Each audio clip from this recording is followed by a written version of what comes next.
All right, guys, here at Conscious Life Expo with Susan, right before her seance tonight. Got her for a little podcast. Thanks for coming. Thank you for having me. Absolutely. How's the event been so far? You've been doing a seance every night? I have a seance every night that goes about 2.5 hours Wow. deep. Yeah. That's intense. It flies by, though. Really? Yeah. Time flies when you're getting weird. 2.5 hours. Yeah. So tonight's the last seance at Conscious Life Expo, and I'm looking forward to it. Yeah. It's the only event that's not on the main floor with everything else. It's at the top floor of the Hilton. Oh, really? Yeah. I might have to pop in there. I think you should. Yeah. I've never actually been to a seance or seen one, so it'd be a new thing for me. Well, I would love to have you. What goes down at a seance for people that don't know? Well, I mean, I like to use all of the typical tools like a Ouija board. I also love to use scrying boards, pendulums, dowsing rods. I teach people how to utilize these types of tools to access their psychic selves and to communicate with the other side. Wow. And a lot of the time people think that you could only connect with ghosts or spirit, but we get a lot of like ETs, non-human entities. It's really interesting. Especially here at this conference. A lot of people are really open to their, I guess, starseed lineages. Yeah. So we get a lot of interesting types that come through. Wow. Now I really want to go. Yeah, it's really fun. So people are just using Ouija boards and using tools and devices and channeling. And that's how it starts, but it's not how it ends. Okay. Yeah, I don't want to give away too much. Okay. But it is. I take them through, I guess, the Victorian era of spiritualism, and then I move them into the modern era of spiritualism, and I show them some other tools that I use to trans-channel. My background's in paranormal research and investigation, so I do have like K2 meters, and I have like spirit boxes at my seance as well. So I use a lot of those tools at the event. Yeah, you've investigated over 100 locations in 40 different countries. Yeah, and it's even more countries now. Wow. Yes. That's a lot of places. Yeah, traveling's a passion of mine. You know, I had the opportunity when I first started on Ghost Hunters Academy. That was like a reality series that I had to compete for a spot on Ghost Hunters, and they basically asked me, do you want to join the local team or do you want to join the international team? And I was like, send me abroad. You know, a lot of people would have, people are like, why didn't you want to investigate with like the local team? I guess because it had more famous characters. Where I was like, you don't understand. Like, I get to travel and see the world with this other team, even though they're newer and I guess less famous at that point. Yeah. But the locations we investigated on that team were just some of the most mind-boggling places, like Incan and Mayan temples, like tunnels dug by the Knights Templars under the Danube River. Like, you know, it's cool. Yeah, you're going to go and investigate, you know, the same houses and asylums in the U.S., but I really wanted to see some international locations. I think you made the right choice because those places have been kind of investigated a lot. Over and over, honestly. Yeah, I see them on YouTubers now, you know. Well, the thing with that is, like, those locations now, I don't even feel like are haunted by the original spirits that made it popular. You know, you have so many people going there and changing the energy of the space, and the whole, even the storylines start to change. And then, you know, the energy output from the investigators that go in there, they don't realize they're kind of like morphing and shifting and creating basically egregores in these locations. That's what I wonder, because like places like Penhurst, for example, they've been visited by thousands of people now. Yep. Is it still the same spirits haunting it? I don't think so.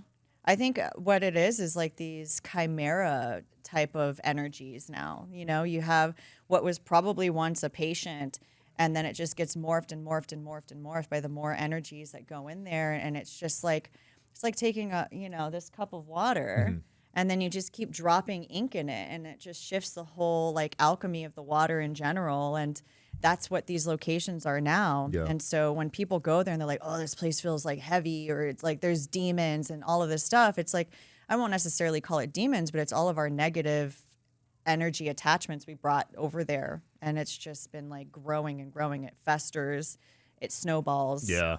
You know, into egregores. When I talk to a lot of ghost hunters, they actually prefer not famous locations. Yeah. They prefer like untouched spots.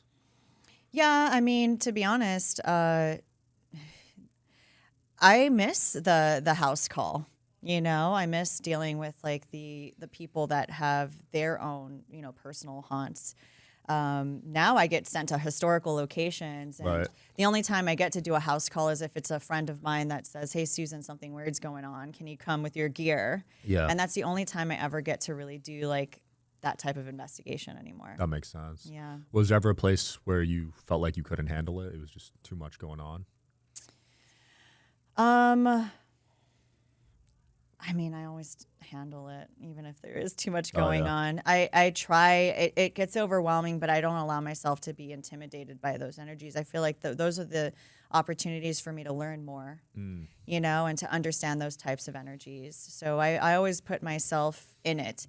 I'm staying in the seance suite, you know, like people are like, how can you stay there after that? I was like, I don't know. Like I open my energy up to it. I don't fear these other intelligent energies around me. I feel like I could learn from them. They could learn from me. So I've always like, even though they can be pretty intense, felt like I have a symbiotic relationship with these energies. Wow. Yeah, because a lot of people do fear these whatever you want to call it. They can be scary, but I think it's the fear comes from the unknown, and that's why I take the time to understand them. Yeah. Have you ever brought a non-believer with you on one of these hunts and changed their whole perspective? You know, to be a non-believer is a choice. I adamantly believe that because I've brought skeptics out with me on so many different occasions. They've experienced things. They're like, whoa, that was so amazing. That was so crazy. I've never experienced anything like that. And they're still back to being a skeptic right after. It's almost like they gaslight themselves after the experience, you know? And so I do believe it's a choice to be a skeptic, just like it's a choice to be a believer. I think it's good to sit in the middle of those two worlds. I think that's the healthy thing to do. You know, don't believe everything you see, but don't, you know, poo-poo everything you see or don't see. Yeah, because there's people on the other end too that just believe every little noise. And Correct. You have to have like a way to decipher between that noise, you know, and just kind of pick the parts that make the most sense to you. Yeah, because when you are alone in an old house, there's going to be some noises, creaking and stuff. I still do that to myself all the time as someone who's experienced all sorts of entities. Like I'll hear something strange at night. I'm like, that's just rats in the wall. Rationalize it. You know, I'm always still doing that too. Yeah. I think having the witchcraft, you know, gives you sort of a unique take on this because a lot of ghost hunters don't have that in their bag, you know, witchcraft. Yeah. Witchcraft is like a way of practicing my spirituality. There's a lot of little emblems and tools that I use to like guide me or protect me in what I do. Yeah, witchcraft is an interesting word. I feel like witchcraft exists in everything, even in religion. Like, you know, I was raised Catholic. I went to church. I did Sunday school, you know, and I still can go and sit in church on Sunday and see witchcraft in what they're doing. Really? You know what I mean? Like, I mean, the body and blood of Christ, drinking the wine, eating the Eucharist, like all of that to me is witchcraft. You know, they use that big ball of like incense, you know, in the room to like clear the energy. Like I utilize a lot of the same tools in my arsenal as a witch. And I learned that from Catholicism. You know what I mean? So it's everywhere. it is everywhere. So witchcraft is an interesting term, how it could be like demonized when you call yourself a witch. But if you're a priest, you don't get demonized. That's you a know good what point. I mean? Yeah. Well, religion's kind of demonized witchcraft, right? Yeah, I think they want to hold the power to certain people in institutions. That if people discover that they have God within themselves or the power within, then it starts to crumble that dynamic of control that these religious institutions have. Yeah. Also, psychics, they've really painted in a bad light. Yeah. Yeah. But that's a psychic perspective, I think, is really natural to the human being. You know, we just get taught away from it. It's really your intuition, right? Just Yeah, following absolutely. that. We do all have that sixth sense. Our bodies, even like when you go to a haunted location, when the skin stands up on the back of your neck, when you start feeling like eyes in the back of your head, like that's your psychic perception, you know? And, you know, we talk ourselves out of our intuition all the time. Yeah. You done any investigations in Vegas? That's where I'm based. Yes. A lot of the hotels, right? The Apache, which is in Old Vegas. Yes, I worked with the Elite Vegas Paranormal Society there. That's where I met the guys from Ghost Adventures. You know, they've done events there too.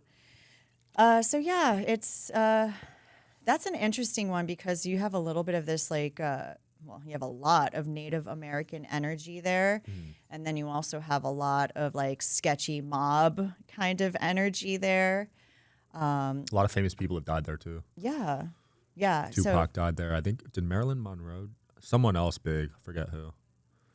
a lot of the places I've investigated had a lot of like cursed energy, just being built on sacred Native American grounds, and then kind of perversed with the whole idea of like Sin City. People are going there and like with really strong energy, you know, winning and losing it all, highs and lows emotionally. People doing like lots of substances, people dying, overdosing, people getting murdered back in the day. I think like it was like the Bugsy era. The mob days, yeah. A lot of movies about that. So there's a lot of that. Some people are saying a lot of these casinos were built on top of mob burial grounds. I don't know if this is true, rumors, but you know, if that's true, that energy is really dark. And that energy, there's a whole string from Vegas all the way here, even to like the mountains in California, like Arrowhead here in Los Angeles. There's underground tunnels under Sunset Place going from the Viper Room to the Comedy Store, you know, and that's all like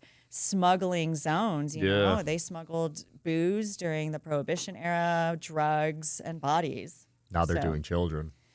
I know. Yeah, that's a whole nother rabbit hole. But yeah, have you done any work in the tunnels, like investigating any tunnels, underground stuff?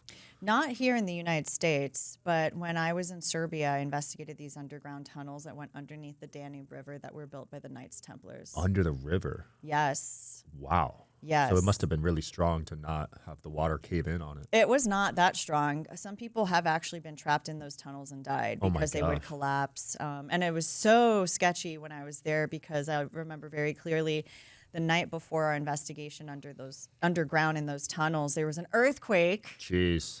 That shook the whole hotel I was sleeping in. I was like, guys, do you think this is safe? Like, should we be going in these tunnels right now? And you would see like water leaking or seeping in through the sides of these tunnels from the Danube River. So yeah, it was super sketchy. Was that one of the most dangerous ones you've done, you'd say? I think that could have inherently been very dangerous. I mean, I've been repelled into places. Repelled? Yes. I think the most dangerous investigation I did was in Belize when I went spelunking underground in like a wet cave, miles and miles and miles. I spent like 48 hours in pitch black darkness. Holy crap. And that was, I think, the sketchiest because we kind of got caught in there because if there's a heavy rain up the way, the river rises. So there's no way to like kind of go back out of the cave. You just have to wait for the water to drop. Wow. And that's what happened? Yeah. That's scary. I've seen so many videos of people going scuba diving into a cave and then they can't get out. Yeah, and you run out of oxygen. Yeah. Yeah, we didn't have any oxygen tanks, so we were just like staying in these air pockets in between. Holy crap. Yeah, but it was amazing. I mean, we went and looked at a 3,000-year-old body that was there. It was just a skeleton, the skeletal remains of a human sacrifice, and her bones were covered in crystals. Really? It was absolutely tragic and beautiful to see. But yeah, it was really amazing. Wow. Did the skeleton look like a human would now or? Very small. It's, you know, like I think earlier humans the humans that are indigenous to that area were just like smaller bodied than us, you know? And so, yeah, you just saw this really small skeleton and it was a girl and they call her the Crystal Maiden. The tunnel systems I'm talking about are the ATM caves or the, how do we say the Aktun Tunichel Muknal caves in Belize. Really amazing. Not for the faint of heart. Yeah. Why'd they put crystals on her body? Was there a specific? No, it grew crystals out of her. Oh, what? Yeah, she started growing crystals. You ever had those like little science kits where you could grow crystals? Yeah. It was like that. So they could grow out of bones. Wow. Yeah, the calcium created these crystals out of her, and she's just like, she looks like she's covered in fuzzy crystals. That makes sense. So beautiful. That is crazy. Do you have a lot of crystals? I do like crystals. Yeah, I like crystals too. I'm a crystal girly. I can't help it. Yeah. I know certain people just have them for looks. Certain people believe they do have powers. They do. What are your favorite crystals? I like selenite, obsidian. What's my birth crystal of February? I think it's amethyst or no, emerald. Emerald's the May, because that's my Emerald's May. birthstone. What's February? Could be amethyst. I'm not sure. Maybe. I have a lot. I lose track of the names because some of them are complicated. You named a lot of really psychic crystals. I mean, amethyst, obsidian's one of my favorite too. It's volcanic glass. I mean, it's been used by like the Mayans. They would polish it so that it would be a black mirror, and they would do like gazing and scrying. Yeah, I've heard of scrying. Yeah, through the black mirrors that were polished obsidian stones or the glass. I do love obsidian for that reason. I have one in my backpack. You should get an obsidian mirror. Those things are pretty dope. I went to Mexico City to the Calle de los Muertos, which is in the Teotihuacan pyramids. And I remember trying to source so hard, like a real obsidian mirror. And I kept going to everybody, all of the vendors there. And I was like, let me know where I could find one. Finally, someone's like, you're looking for an obsidian mirror? Meet me here tomorrow. And I was like, but I want a big one. And so I got it's like this big. I've never seen one as big as the one that I have, but that guy hooked it up. So, and I use it when we're ever getting like solar, like a solar eclipse. You can look through the obsidian glass and watch the solar eclipse without it bothering your eyes. Whoa. It's that powerful. Yes. Wow. Obsidian mirror. Yes. That's on my my bucket list now, I guess. Yeah, get one. And look at some solar eclipses. Yeah. There's some here. Oh, really? Yeah, I saw some. Do you do a lot of work with eclipses, like ceremonies and? I do observe the phases, but I don't necessarily like. I'm more of a lunar witch, so I do a lot of like new moon and full moon stuff. Got it. Yeah. Lunar witch. I don't know the types of witches. Could you? I don't even know if that's a type of witch. Okay. I mean, I think every witch is an embodiment of different little elements. Right.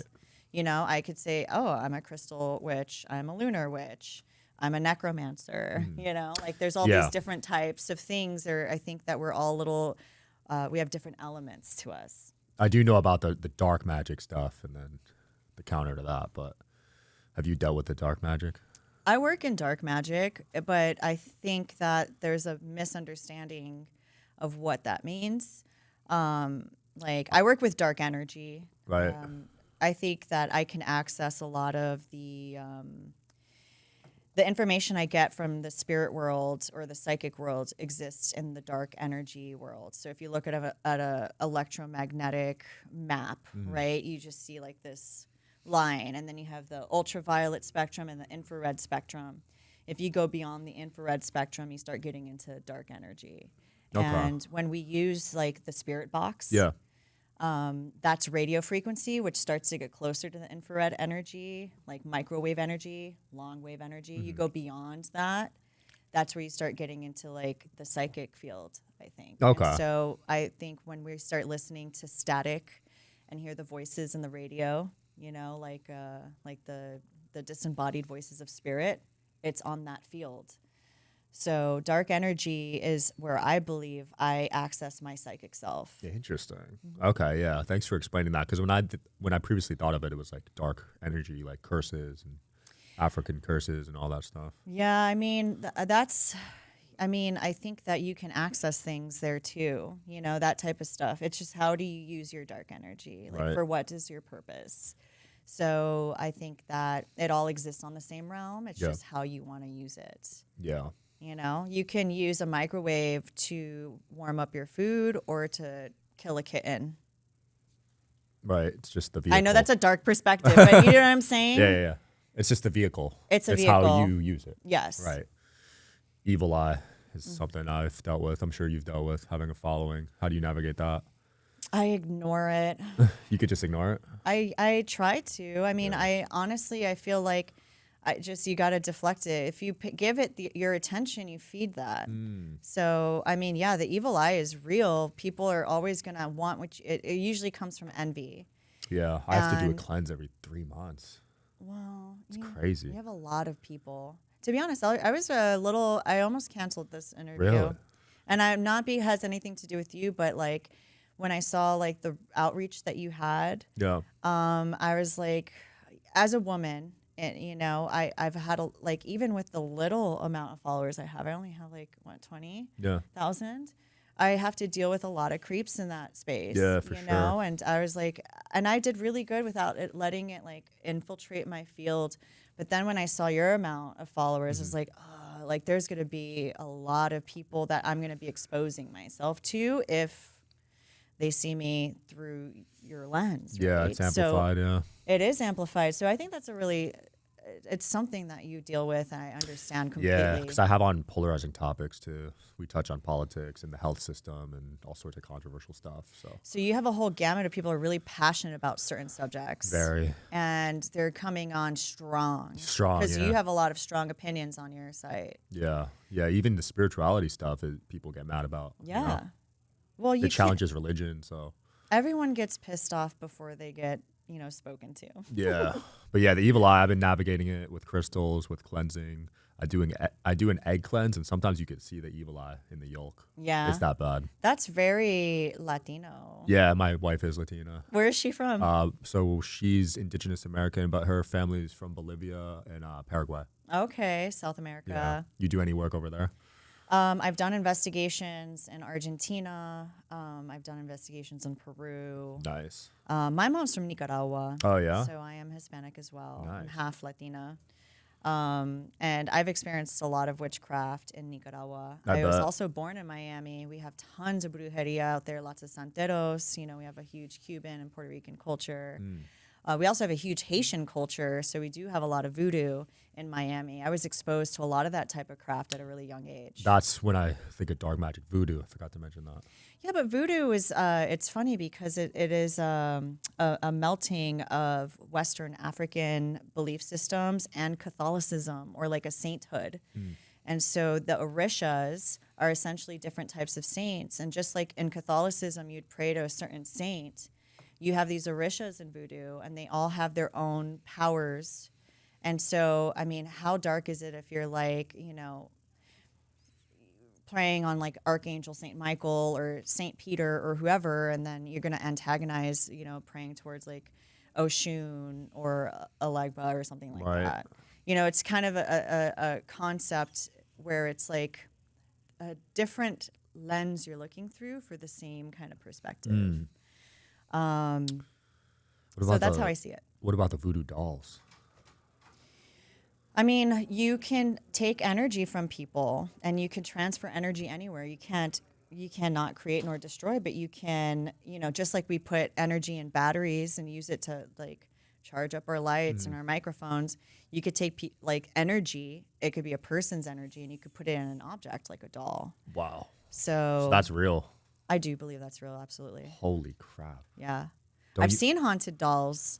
I've seen voodoo dolls, but the thing is everybody also thinks like voodoo dolls don't always have to be used for bad practices. They could also be loved on and doted on for like good purposes as well. Interesting. Okay. I Yeah. didn't know that. Yeah, I've seen a couple haunted dolls too. Those freak me out. Yeah. There's one at Zach Bagan's museum. It's in Yeah. a glass container. It's that haunted. Like I've seen the Annabelle doll, the Raggedy Ann doll oh yeah, that someone the else Warrens had. someone else owns that now. Matt Rife. Yes. Yeah, he took over the whole museum. Yeah. Do you think that doll's still super haunted or I don't believe that every doll that's claimed to be haunted is, but I do think that even if it wasn't haunted initially, has become because of all of the projections of Got it it. being haunted. So I don't necessarily think that maybe it's haunted with the same type of energy it was haunted with initially. Yeah. I think that there's a lot of fear-based energy around the doll, where now that doll has now personified that fear-based energy. So again, it's like where you put your fear, it grows, and then you embody it in a physical object.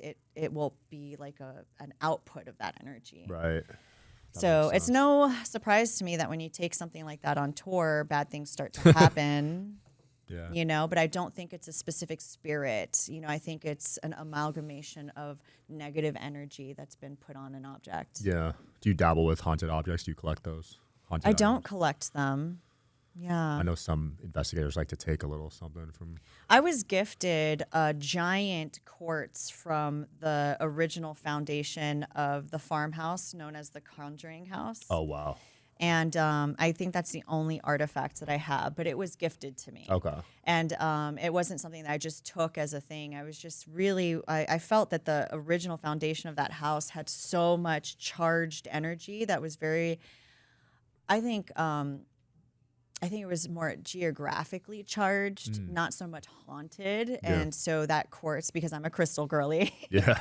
I was like, no wonder this house held so much energy. The foundation is literally built on chunks of quartz. And when I pointed that out to the Heinzen family that owned the house initially, I pulled out the quartz from the base and I was like, look what's in the wall. Like things this size. And I started pointing them all out. And I was like, this is a energy generator. And there's a water well in the center of that. And water is a conduit for energy as well. So I do think the land itself, the reason why it's so charged and holds on to all the things that happen is because geographically it is a generator. Yeah. So I was like, I was like, this is cool. And she was like, oh, I was like, this is quartz. This is amazing. She's like, you want it? And I was like, yes. Yeah, you spent 72 hours there. Yeah. Conjuring House. Did you meet Christine Augustin? She's She's like the curly red hair. Oh, she wait. coordinates all of this. Yes, I met her. With her. Oh, she was there? She's a producer on the Dark Zone with me. Wow. And so we have our own content that we Small do. world.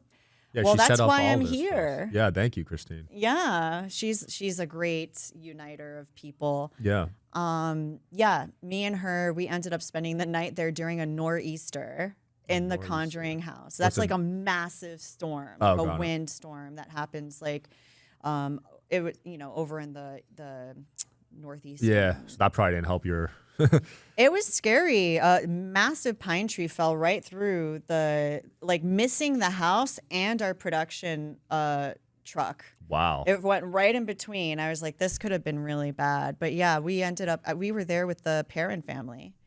Wow. So we spent a lot of time there, like 5 days. Oh, 5 days. Yeah. We were there filming for 5 days. I spent the night in that house for 2 nights. And then the other, I was like, let me just sleep in the production bus. Yeah. Me and Christine both slept on the production bus together because we were like, the energy in here is getting a little intense, especially after we brought the Perrin family back. Yeah, because they would have entered your dreams at that point if you're sleeping in there, right? I just couldn't sleep. And I was like, I have so much to do. Like, I need to get some shut-eye. I was like, I'm in investigation mode if I'm in that house. So Right. I was not sleeping. Yeah, you need to be locked in. You can't be Yeah. tired. Was that the toughest place to ever sleep in on your investigations? No. Really? Surprisingly.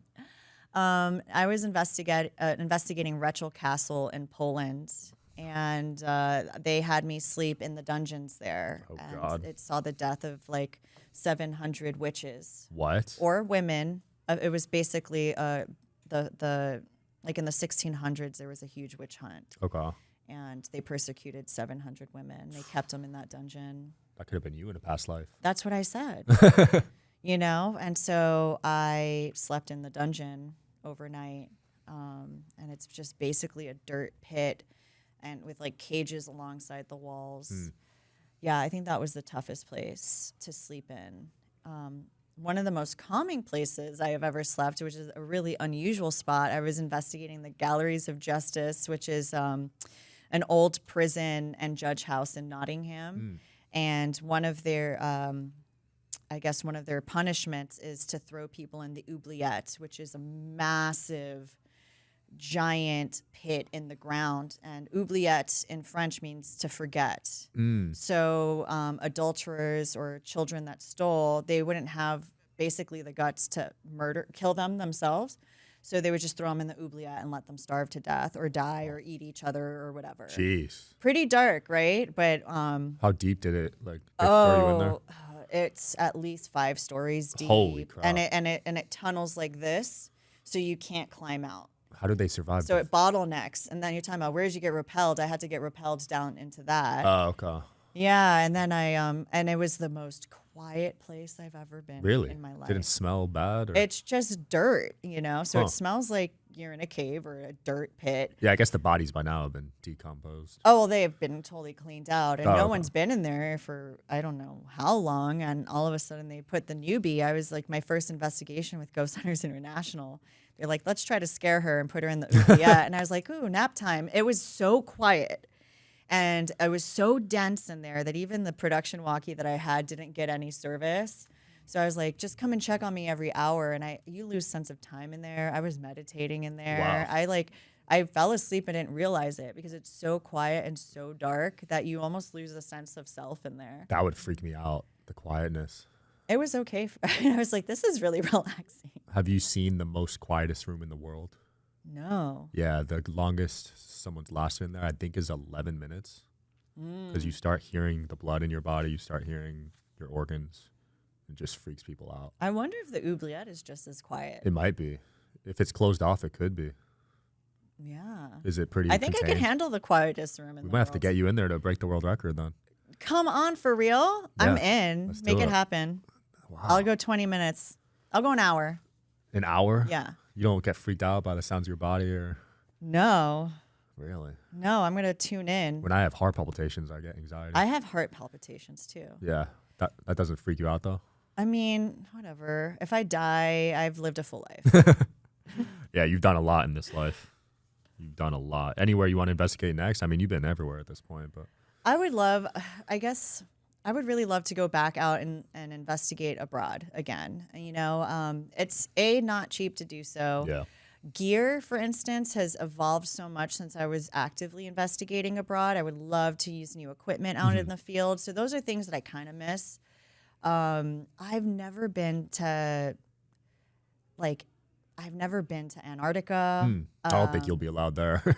Well, there was a science base there that I was going to go and Oh, really? investigate if we got picked up for another season. Oh, wow. So I felt like that was something that went through. I wanted to go to Mongolia. I wanted to go to Africa, anywhere in Africa. I would really love to go to Gabon. I would love to go, I would love to go and visit. Egypt. I did Egypt. Oh, you did Egypt. But like as more of a tour for myself to like learn about like Muslim culture and Got it. Islam. Got it. But yeah, it was just I'd go back there. I want to investigate the Alexandrian crypts, you know? Yeah, there's a lot in Egypt. Yeah. You said the equipment evolved, so, because I know there's people try to talk to the spirits. Yeah. What level is it at now? Well, to be honest, it's not so much when I'm doing investigations part of communicating with the spirits is, part of the investigation. Mm-hmm. But there's nothing like capturing evidence on camera, and even audio gets a little sketchy. A lot of people need to see to believe. Right. And so our camera equipment has gone so much more evolved since then, so I have these ideas of how I would triple mount different types of cameras and, I kind of turn into a gearhead when Yeah. I'm in the field, and it's nice to step away from my psychic self and just like enjoy the process of investigating and running video line and, Yeah. and it's like hunting, but, you're hunting images and anomalies and, things like that. So I haven't done that in a while because I have been kind of catapulted towards spiritualism. And that to me is more personal, obviously, but I do miss going out in the field and investigating abroad. Yeah.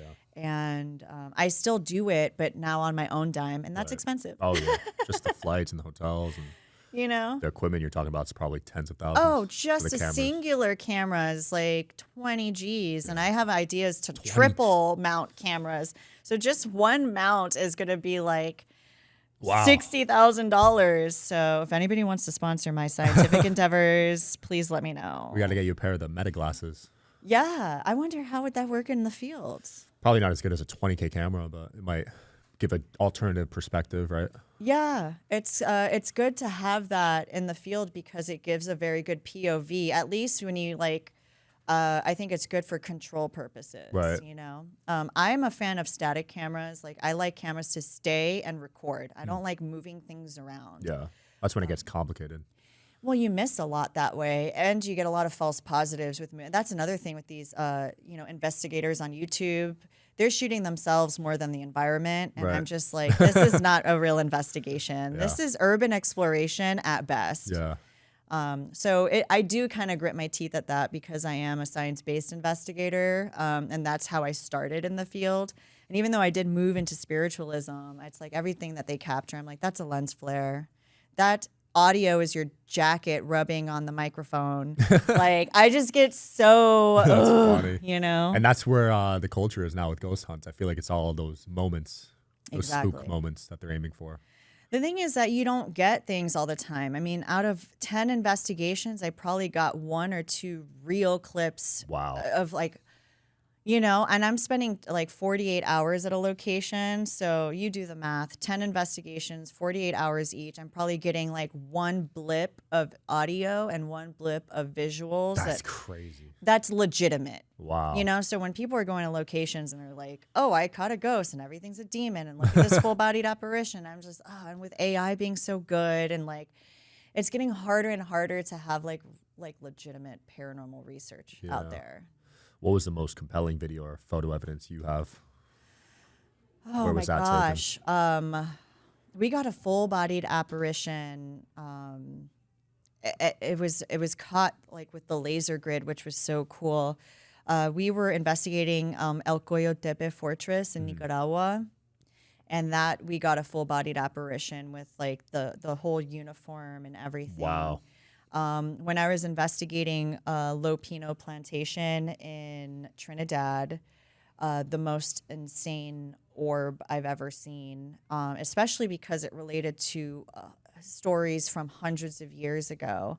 They were talking about this, I guess, vampire kind of witch. And when we think vampire, we think blood sucking, but it's energy sucking. Right, right. That's what they were talking. And they call her the Sokonya. And she would appear as a fireball, and then she would take on different forms.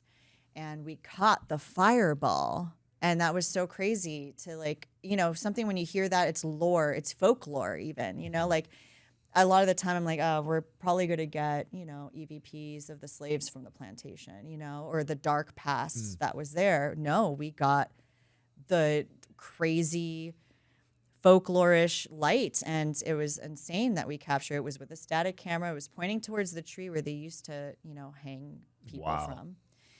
And all of a sudden, we see what caught my eye with the footage was that everything that was in the tree at night flew out and ran out. All the squirrels started running off the tree. All the birds went. Whoosh. Holy crap. And so that's what catches your eye. You're like, whoa, everything just left the tree. And then you start seeing what looks like light on the inside of the tree, illuminating the leaves. And then all of a sudden, you kind of follow this light, and then it leaves from the top of the tree, and it's a basketball-sized orb of firelight. Jeez. And it doesn't just, I'm watching this footage for like 20, 30 seconds. It's not a blip moment. It is a for sure long clip. Yeah, because usually orbs are in and out. It moved so slowly up and out of the tree till it finally left the frame. And that was probably one of the coolest things we captured. Is that even an orb at that point? Because that's like a full-on... You know, what is it? Because depending who you talk to at this event, you know, you're like, oh, those are UAPs. Those are UFOs. It's an orb. What is it? And it's, again, I think us looking at the same type of phenomena, but through different lenses. That makes sense. You know, so it's... What is it? Yeah. And you know what? I'm the type of person, everybody comes to me like, what do you think it is? What is the fact on that? Nobody knows. You know, like what we're doing is just, you know, discovering these things, experiencing these things, and we don't have the science yet to like grab these things, recreate these things. So I'm okay with not knowing factually what it is. I just know it exists. Right. You know, I feel like when I'm dead, it will all come to me. Maybe I'll have like this massive cosmic download when I'm like not in this meat body. And then I'll figure out what all of this means. But for now, I don't think we're supposed to figure out what it means. Yeah. I think that's not part of the human experience. You're just documenting it for maybe future generations to see it. Yeah.